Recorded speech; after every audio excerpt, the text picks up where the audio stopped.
Welcome to another edition of the Giants Huddle Podcast, brought to you by Citizens, the official bank of the Giants. John Schmelk, Paul Dottino, joined from Indianapolis by the host of the Afternoon Drive on Sirius XM, former NFL coach, general manager, Pat Kirwan. Pat, what's going on, man? Good to talk to you. Oh, good to have me on. Honored, fellas, to talk to you. So it's the next phase of the season. I just got done talking to Mike McDonald about you win a Super Bowl, and all of a sudden he's back in this mode and trying to, get ready to restructure his team. So the NFL doesn't wait for anybody. You know that. And so here we are.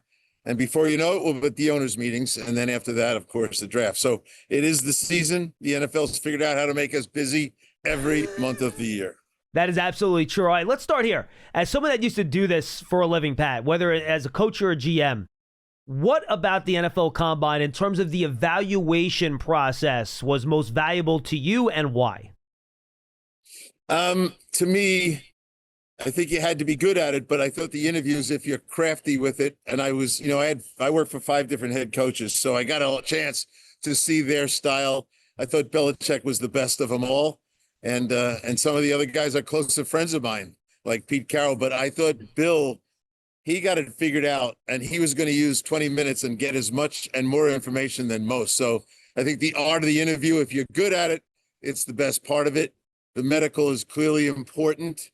Many of the injuries we know about, but I remember here, and there was a running back that we were talking seriously about, and he passed like 6 physicals clear. And then on the 7th, when they found out he did not have an ACL. So I pay attention.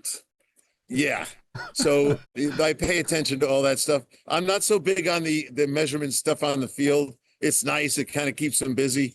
Some of those tests relate to their position groups, linebackers in the short shuttle. I spent a lot of time looking at how many times players change direction in games. And when you get to the linebackers, in 50 plays, they might change direction 120 times. Right. So those kind of drills, I think, do help. But the 40-yard dash for the offensive tackle, I don't think so. Pat, I think as a football lifer and the wealth of experience that you had in a number of different roles makes this question very relevant for you. The Giants always had the Giants way of how they operated. John Harbaugh comes from the Baltimore Ravens and knows one way on how to do things and was very good at it. And now we have what we're calling a collaboration of John Harbaugh and the Giants. So tell me, how difficult is it when you have 2 different factions who had very specific kinds of ways of doing things to mesh them and to do it quickly enough that the Giants believe they can be successful this year? Well, I've been through one of those, and it was when Bill Parcells came to us, and he was coming with the Bill Parcells way, and everybody, it wasn't threatening. It was just reality that he would look at everything in the building and decide what he thought needs to be changed. And I have a feeling that the Maras are welcome to someone else, because they had some very loyal guys that were there a long time, and it's very hard to say goodbye. But John wanted to build it, and he was given the green light to do it. So I don't know if it was a mesh so much as guide us, John. That's what I feel like. It was more like, John, come and do something different here, because we need to be different, and you have the vision for different. So I think that's how that one went. But I saw Parcells come to our place, and he even scrutinized the guys cleaning the building and didn't let all of them stay either. And the guys who cut the grass changed. And so everything changed for the way he wanted. And Bill told me as I was leaving the building, and we're still friends, but he said, look, I don't have time. This is important as it relates to John. I don't have time to train all of you on how I want it done. Right. I'm going to bring people here that already know how I want to do it. And I think it's probably a healthy thing for the Giants. How quickly, Pat, before we turn our attention to the draft and free agency, do you think the Giants can turn this around with the right moves in the offseason, given what's already on their roster, bringing in John Harbaugh? They don't have a ton of cap money right now, but they can create whatever they want in terms of renegotiating and restructuring some contracts. How quick of a turnaround do you think this can be? Well, you have 2 ingredients that I like a lot. 1, I like your quarterback, and 2, I like your defensive line. So, just use Seattle for a minute. Just as I said, talking to Mike, once he realized he had a defensive line, he took the chance and went out and got Darnold and found out he had a quarterback. And from that, everything grew from that. So I do think, now your division's another story, right? So You got to deal with the Eagles. Their personnel is better than yours at this point. And I think if you can get yourself into that ballpark, maybe there's a chance to be, a 9-win team. I think it's a 2-year deal to get this where you want to go. And I do think the quarterback is going to need all of that to be ready to be a championship quarterback. Look at the guy in New England in his second year. He went to a Super Bowl. So I do think that model's there. And I do like that you hired a veteran coach. I say this a lot. Knowing New York as I do, and I know you can find a Dan Campbell here or there somewhere, but in general, the way the media is in New York and the expectations of the fans, I would be hiring a veteran coach if I had to hire one, because I think they just know better and they're quicker. Pat, I lied. I have one more on the staff, because I think this will be really interesting given your background in both the front office and on coaching staffs. The Giants have 3 very accomplished gentlemen that'll be sharing the offensive duties, being led by Matt Nagy, the offensive coordinator. But Greg Roman's here. Brian Callahan's here. One was a former head coach, the other a longtime play caller and offensive coordinator. And all 3 really come from different systems and philosophies. How do you think this is going to work, putting it all together to getting a coherent offense together? How much is John going to tell them, why my offense to look like this? And they're going to follow that? Or is he going to say, all right, Matt Nagy, figure it out with these guys? What do you think that process is going to be like, putting this offense together to figuring out what system best fits the players on the roster? Yeah, I'm not a big fan of an all-star staff. And I think you got a lot of people that have their own philosophies and they're strong-headed. I think John has to supervise it. I think John has to be on top of that for the early months and make sure as he watches, sit in the back of the room when they're meeting on developing the playbook. Sit in the back of the room and find out who the influencer is. Where is most of the philosophy coming from? Are they sharing ideas, which is what you hope for? I think he's got to he's going to probably welcome some conflict, but John learned something in Baltimore that he's going to take to here, and that's for sure.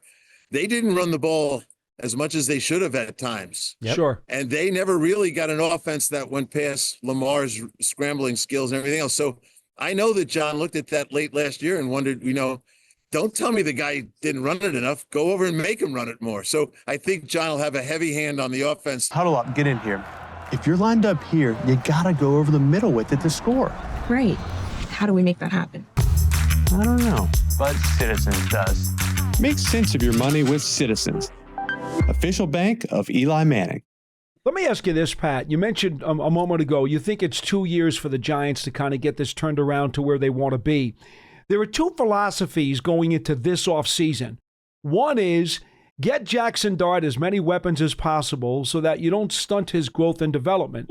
The other one is the Giants defense, although a lot of talent is there, they underachieved dramatically last year, and they haven't been able to stop the run for a couple of years now. So which side of the ball would you prioritize this season as you try to get to that point that you eventually want to get to? I love the question, and I have a strong opinion on the answer, too.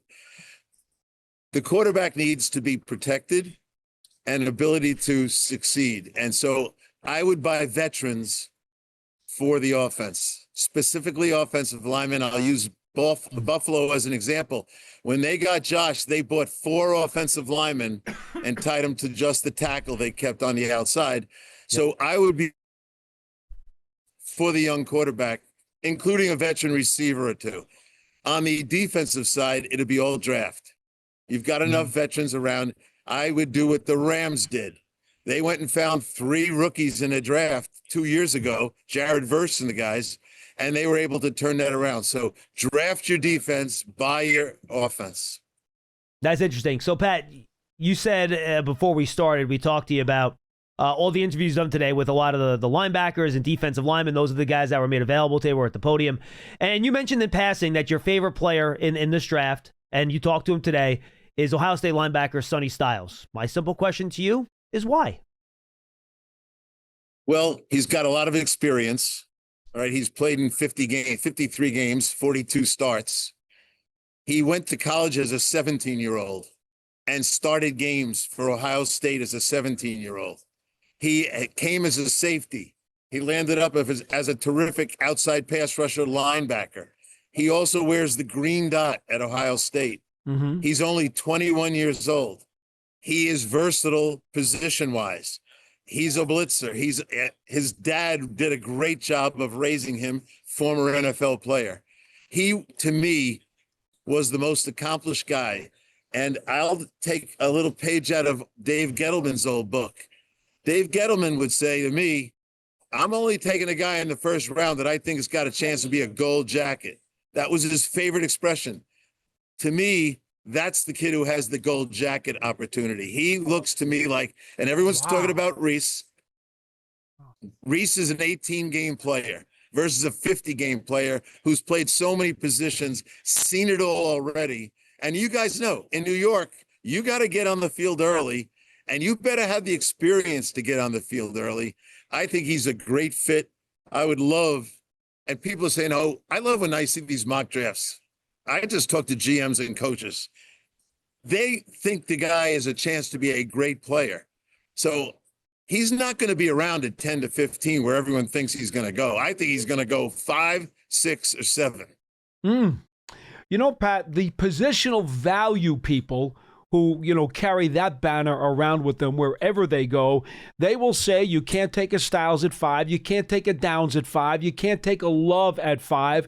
What do you say to any of those people when the other group on the other side says you got to take the best player available, period, and you really can't be missing when you're drafting, especially that high in the first round?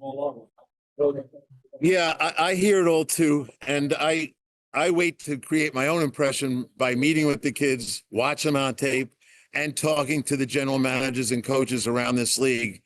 And they'll talk to me off the record, and I don't share who they are, but they love Styles.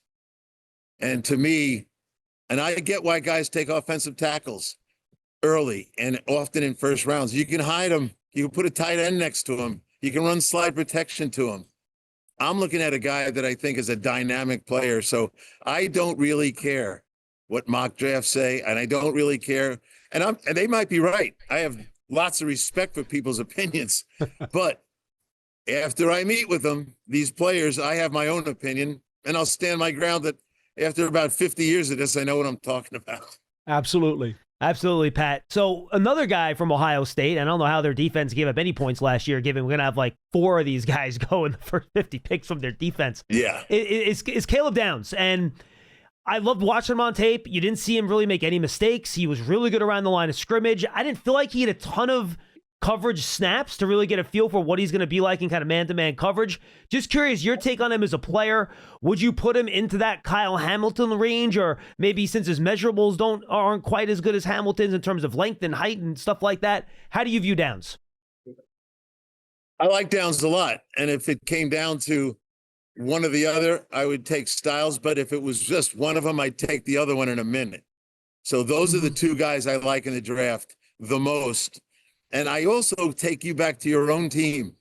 I recall doing the draft when every Giant fan, including my son, were booing the pick of JPP because you had Strahan and OC. Right. And I go, that's not how this works. You got to take the best player, and don't worry if you have depth at the position. Those guys are going to fade away soon enough and retire, and you need to have the next best player. So I kind of look at it that way now. That goes back to your point about the best available player. But I will say this about draft boards. They're like fingerprints. There are no 2 draft boards the same. Everybody sees players different. I would say Downs to me would be my second choice. It's safe for me to say I think an Ohio State guy should be your first pick. And by the way, Pat, let me just follow up. Where do you think Downs plays his best ball? Because, a safety is a very broad term now. Is he a guy that plays in the slot? Is he a box safety? Is a single high post safety? Is a 2 high safety? Where do you think he plays his best ball as a safety? Yeah. To me, I like the other expression called rock and roll safeties. Why? That means he's the free or the strong, and by motion or wide trades, they move that tight end. You don't have to run him across. You can just rock and roll the safeties. To me, that's how I'd play him. And if you want to see him down low, he'll be down low for you. Just put that tight end over there or go the other way. So that's, to me, his versatility does not hinder him from any of those spots. If you want to know how to manage 2 minutes of crunch time football, I'm your man. But if you're wondering about a long-term financial plan, you should talk to Citizens. Hey, I can also talk lawn care. I'd like to learn about a mowing routine. Yes, I knew I could help. Make sense of your money with Citizens. The other guy, Pat, who we keep hearing about various opinions over where he should play is Reese. I believe he already told the people at the Combine, right? Something about he wants to be an edge guy. Of course, why wouldn't you? That's where the money is made. What are your thoughts about where he's best suited in the NFL, and how does that affect his value?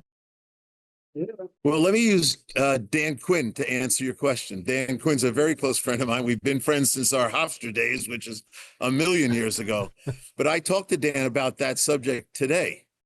And Dan said, and I asked him, let me ask you about when you had Parsons as a rookie in Dallas. And he said that I do the same thing with this kid.